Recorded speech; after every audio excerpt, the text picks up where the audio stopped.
ಜಿಲ್ಲೆಯ ರಾಜಕೀಯದಲ್ಲಿ ಶುಕ್ರವಾರ ಮತ್ತೊಮ್ಮೆ ವಾಕ್ಸಮರ ತೀವ್ರಗೊಂಡಿದ್ದು, ಮಾಜಿ ಸಚಿವ ಎಚ್.ಡಿ. ರೇವಣ್ಣ ಮಾಡಿದ ಆರೋಪಗಳಿಗೆ ಪ್ರತಿಕ್ರಿಯಿಸಿದ ಮಾಜಿ ಎಂಎಲ್ಸಿ ಎಂಇ ಗೋಪಾಲಸ್ವಾಮಿ ಅವರ ಹೇಳಿಕೆ ನಗರ ರಾಜಕೀಯ ವಲಯದಲ್ಲಿ ತೀವ್ರ ಚರ್ಚೆಗೆ ಗ್ರಾಸವಾಗುತ್ತಿದೆ. ಸರ್ಕಾರಿ ಸೌಲಭ್ಯಗಳ ಸಮರ್ಪಣಾ ಸಮಾವೇಶಕ್ಕಾಗಿ ವಿವಿಧ ಇಲಾಖೆಗಳಿಂದ ಹಣ ವಸೂಲಿ ಮಾಡಿದ್ದಾರೆ ಎಂಬ ರೇವಣ್ಣ ಅವರ ಆರೋಪವನ್ನು ತಿರಸ್ಕರಿಸಿ ನೇರವಾದ ಶೈಲಿಯಲ್ಲೇ ವ್ಯಂಗ್ಯಪೂರಿತ ಟೀಕೆಗಳನ್ನು ಮಾಡಿದ ಪ್ರಸಂಗ ನಡೆಯಿತು. ಇಂದು ಚಿಲ್ಲರೆ ಗಿರಾಕಿ ಪೊಳ್ಳು ಆರೋಪ ಮಾಡುವುದು ಅವರ ಅಭ್ಯಾಸ ಅಂತ ವ್ಯಂಗ್ಯಿಸಿದರು. ಸಮ್ಮಿಶ್ರ ಸರ್ಕಾರದ ಅವಧಿಯಲ್ಲಿ ನಡೆದ ಕಾರ್ಯಕ್ರಮಗಳಲ್ಲಿ ಹಣ ವಸೂಲಿ ಆರೋಪ ಕೇಳಿ ಬರಲಿಲ್ಲ ಅಂತ ಪ್ರಶ್ನಿಸಿದರು.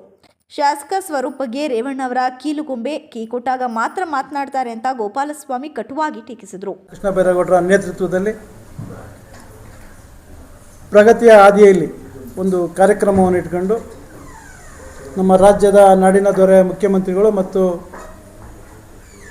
ನಮ್ಮ ಉಪಮುಖ್ಯಮಂತ್ರಿಗಳಾದ ಸಿದ್ದರಾಮಯ್ಯನವರು, ನಮ್ಮ ಉಪಮುಖ್ಯಮಂತ್ರಿಗಳಾದ ಡಿ.ಕೆ. ಶಿವಕುಮಾರ್ ಸಾಹೇಬರು ಹಾಗೂ ಅವರ ಒಂದು ಜಲಸಂಪನ್ಮೂಲ ಮತ್ತು ಬೆಂಗಳೂರು ನಗರಾಭಿವೃದ್ಧಿ ಹಾಗೂ ರಾಜ್ಯವನ್ನು ಅಭಿವೃದ್ಧಿ ತಗೊಂಡೋಗ್ತಂಥ ಇಬ್ಬರು ನಾಯಕರು ಮತ್ತು ಇತರೆ ಸಚಿವರು ಬರ್ತಕ್ಕಂಥ ಒಂದು ಕಾರ್ಯಕ್ರಮಕ್ಕೆ ಅಭಿನಂದಿಸಲಿಕ್ಕೆ ತಮ್ಮ ಮುಂದೆ ಬಂದಿದ್ದೇನೆ. ಮುಖ್ಯವಾಗಿ ನಮ್ಮ ಚನ್ನರಾಯಪಟ್ಟಣ ತಾಲೂಕಿಗೆ ಸಂಬಂಧಪಟ್ಟಂತೆ ಲೋಕಸಭಾ ಚುನಾವಣೆಯಲ್ಲಿ ಸಂದರ್ಭದಲ್ಲಿ ಶ್ರೇಯಸ್ ಪಟೇಲ್ MP ಅವರು ನಿಂತಹ ಸಂದರ್ಭದಲ್ಲಿ ನಮ್ಮ ಸಿದ್ದರಾಮಯ್ಯನವರು ಡಿ.ಕೆ. ಶಿವಕುಮಾರ್ ಭರವಸೆ ಕೊಟ್ಟಂತೆ 74 ಕೋಟಿ ಅನುದಾನವನ್ನು ಕೊಟ್ಟು ಅದು ಕ್ಯಾಬಿನೆಟಲ್ಲಿ ಅಪ್ರೂವಲ್ ಆಗಿ ಬೋರ್ಡ್ ಅಪ್ರೂವಲ್ ಆಗಿ ನಾಳೆ ಶನಿವಾರ ಡಿಸೆಂಬರ್ 6ನೇ ತಾರೀಕು ಶಂಕುಸ್ಥಾಪನೆ ಆಗ್ತದೆ. ಅದಕ್ಕೆ ಅವ್ರಿಗೆ ಅಭಿನಂದನೆಗಳನ್ನ ತಿಳಿಸ್ಲಿಕ್ಕೆ, ಹಾಗೆಯೇ ನಮ್ಮ ತಾಲೂಕಿನ ಅಭಿವೃದ್ಧಿಗೆ ಸುಮಾರು ದಿಡ್ಗ ತುಮಕೂರು ಲಿಫ್ಟ್ ಇರಿಗೇಷನ್ ಏತ ನೀರಾವರಿ ನಮ್ಮ ಚನ್ನರಾಯಪಟ್ಟಣ 70% ನೀರಾವರಿ ಯೋಜನೆ, ಇದಾದರೆ ಇನ್ನೂ 20% ಹೆಚ್ಚಿಗೆ ಆಗ್ತಕ್ಕಂಥದ್ದು. ದಿಡ್ಗ ತುಮಕೂರು ಏತ ನೀರಾವರಿ ಎತ್ತರವಾಗಿ ಇರ್ತಕ್ಕಂಥ ಪ್ರದೇಶ, ಆ ಪ್ರದೇಶಕ್ಕೆ 74 ಕೋಟಿ ಹಣವನ್ನು ಬಿಡುಗಡೆ ಮಾಡಿ ಆ ಒಂದು ಕಾರ್ಯಕ್ರಮ 18 ಕೆರೆಗಳು ತುಂಬತಕ್ಕಂಥದ್ದು, ಸುಮಾರು 32 ವಿಲೇಜ್ಗಳಿಗೆ ಅನುಕೂಲ ಆಗ್ತದೆ. ದಿಡ್ಗ ಕಬ್ಳಿ ಆ ಭಾಗದಲ್ಲಿ ಎಲ್ಲರೂ ಕೂಡ ಸ್ವಾಮೀಜಿಗಳು, ರಾಜಕೀಯ ಪ್ರತಿನಿಧಿಗಳು ಎಲ್ಲರೂ ಕೂಡ ಒಟ್ಟಾಗಿ ಒಂದು ಜಾತ್ಯತೀತವಾಗಿ ಪಕ್ಷಾತೀತವಾಗಿ ಎಲ್ಲರೂ ಒಗ್ಗಟ್ಟಾಗಿ ಮಾಡಲಾಗಿ ಇವತ್ತು ಸುಮಾರು 25 ವರ್ಷದಿಂದ ಅಲ್ಲಿ ರೈತರು ಹೋರಾಟ ಮಾಡ್ತಾಯಿದ್ರು. ಒಂದು ಅವಕಾಶ ಸಿಕ್ಕಿದೆ. ಅದಕ್ಕೆ ನಾನು ಕೂಡ ಅದಕ್ಕೆ ಹೋರಾಟ ಮಾಡಿ ನನ್ನ ಪತ್ರದ ಮೇಲೇ, ನನ್ನ XMLC ಪತ್ರದ ಮೇಲೆ ನನಗೆ ಒಂದು ಅವಕಾಶವನ್ನು ಮಾಡಿಕೊಡ್ತಕ್ಕಂಥದ್ದು, ಅವರಿಗೆ ಧನ್ಯವಾದ ಹೇಳ್ತಕ್ಕಂಥದ್ದು ನನ್ನ ಜವಾಬ್ದಾರಿ ಅಂತ ಹೇಳಿ ಆ ಒಂದು ಕಾರ್ಯಕ್ರಮಕ್ಕೆ ತಮಗೆ ನನ್ನ ನಾಯಕರು ಬರೋಂಥ ನಾಯಕರಿಗೆ ಸುಸ್ವಾಗತ ಕೋರಲಿಕ್ಕೆ ತಮ್ಮ ಪತ್ರಿಕಾ ಮುಖಾಂತರ ಅಭಿನಂದನೆ ಸಲ್ಲಿಸಲಿಕ್ಕೆ ಬಂದಿದ್ದೇನೆ. ಅದ್ರ ಜೊತೆಗೆ ನಮ್ಮ ತಾಲೂಕಿನ ಅಭಿವೃದ್ಧಿಗೆ ಯಾವತ್ತೂ ಕೂಡ ಕೊರತೆ ಆಗಿದೆ.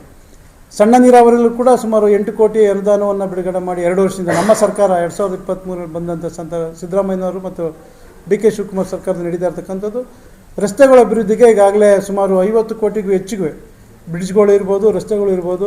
ನಮ್ಮ ತಾಲೂಕಿನ ಅಭಿವೃದ್ಧಿಗೆ ಸಂಪೂರ್ಣವಾಗಿ ಸಹಕಾರವನ್ನು ಯಾವುದೇ ಕ್ಷೇತ್ರದಲ್ಲಿ ಬೇರೆ ಶಾಸಕರಿದ್ದರೂ ಕೂಡ ಅನುದಾನವನ್ನು ರಾಜಕೀಯವನ್ನು ಮಾಡಿದರೆ ಅನುದಾನವನ್ನು ಬಿಡುಗಡೆ ಮಾಡ್ತಕ್ಕಂಥದ್ದು ಇರ್ಬೋದು. ಹಾಗೆಯೇ ಪ್ರತಿಯೊಂದು ಹಂತದಲ್ಲೂ ಕೂಡ ಯಾವಾಗಲೂ ಕೂಡ ನಮ್ಮ ಜಿಲ್ಲೆ ಅಭಿವೃದ್ಧಿಗೆ ಒಬ್ಬರೇ ಶಾಸಕರಿದ್ದರೂ ಕೂಡ ಎಲ್ಲೂ ಕೂಡ ತಾರತಮ್ಯ ಮಾಡ್ದಂಗೆ ನಮ್ಮ ಕೃಷ್ಣ ಬೈರೇಗೌಡರು ಉಸ್ತುವಾರಿ ಸಚಿವರಾದ್ಮೇಲಂತೂ ಎಲ್ಲರೂ ಸಭೆಗಳನ್ನ ಕರೆಸಿ ಏನು ಇವತ್ತು ಪ್ರಗತಿಯ ಹಾದಿಯಲ್ಲಿದ್ದಾರೆ, ಶಾಸಕರುಗಳನ್ನು ಬೆಂಗಳೂರಿಗೆ ಕರೆದು ನಿರಂತರವಾಗಿ ವಿಡಿಯೋ ಕಾನ್ಫರೆನ್ಸ್ ಮಾಡಿ ಮೀಟಿಂಗ್ಗಳನ್ನ ಮಾಡಿರ್ತಕ್ಕಂಥದ್ದು. ನಾವು ಸ್ವತಂತ್ರ ಅಭ್ಯರ್ಥಿಗಳು ಮತ್ತು ರಾಜಕೀಯ ಅನುಭವ ಇರತಕ್ಕಂಥನ್ನೆಲ್ಲ ಕರೆದು ಬೆಂಗಳೂರಿನಲ್ಲಿ ನಮ್ಮನ್ನು ಸಭೆ ಮಾಡಿ ಈ ಒಂದು ಕಾರ್ಯಕ್ರಮ ಮಾಡ್ತಕ್ಕಂಥದ್ದು. ಮುಖ್ಯವಾಗಿ 50,000ಕ್ಕೂ ಹೆಚ್ಚು ಕುಟುಂಬಗಳ ಒಂದು ಸಂಭ್ರಮದ ಕ್ಷಣ ಅಂತಲೇ ಹೇಳ್ಬೇಕು. ಆ ಒಂದು ರೀತಿಯಲ್ಲೇ ಪತ್ರಿಕೆ ಬಿಡುಗಡೆ ಆಗ್ತಕ್ಕಂಥದ್ದು. ದುರಸ್ಥಾನದ ಕಾರ್ಯ ಪೋಡಿ ಮುಕ್ತಿ ಮಾಡ್ತಕ್ಕಂಥದ್ದು. 5 ವರ್ಷದಲ್ಲಿ ಒಂದು ಎಕ್ಸಾಂಪಲ್ ನಮ್ಮ ತಾಲೂಕಿಗೆ 1,000 2,000 ಮೀರಿಲ್ಲ ಈಗ ಒಂದೊಂದು ತಾಲೂಕಲ್ಲಿ. ಅದನ್ನು 16,000ಕ್ಕೂ ಹೆಚ್ಚು ಈಗ ದುರಸ್ತಿ ಆಗಿರ್ತಕ್ಕಂಥದ್ದು. ಈಗಾಗಲೇ ಇನ್ನು ಜನವರಿ ಅಷ್ಟೊತ್ತಿಗೆ 24,000 ದುರಸ್ತಿ ಪೋಡಿ ಆಗ್ತಕ್ಕಂಥದ್ದು. ಒಂದು ದುರಸ್ತಿ ಅಂದರೆ ಒಂದು 2-3 ಕುಟುಂಬ ಇರ್ತದೆ.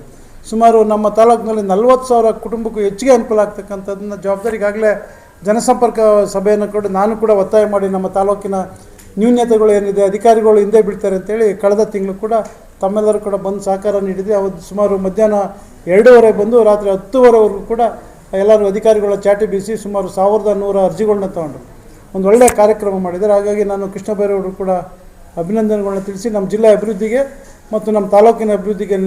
ಪತ್ರಿಕಾಗೋಷ್ಠಿಯಲ್ಲಿ ಪ್ರಾಧಿಕಾರದ ಅಧ್ಯಕ್ಷ ಮೂರ್ತಿ, ಚನ್ನರಾಯಪಟ್ಟಣ ತಾಲೂಕು ಗ್ಯಾರಂಟಿ ಯೋಜನೆ ಅನುಷ್ಠಾನ ಸಮಿತಿ ಅಧ್ಯಕ್ಷ ಪ್ರಕಾಶ್ ಇತರರು ಉಪಸ್ಥಿತರಿದ್ದರು.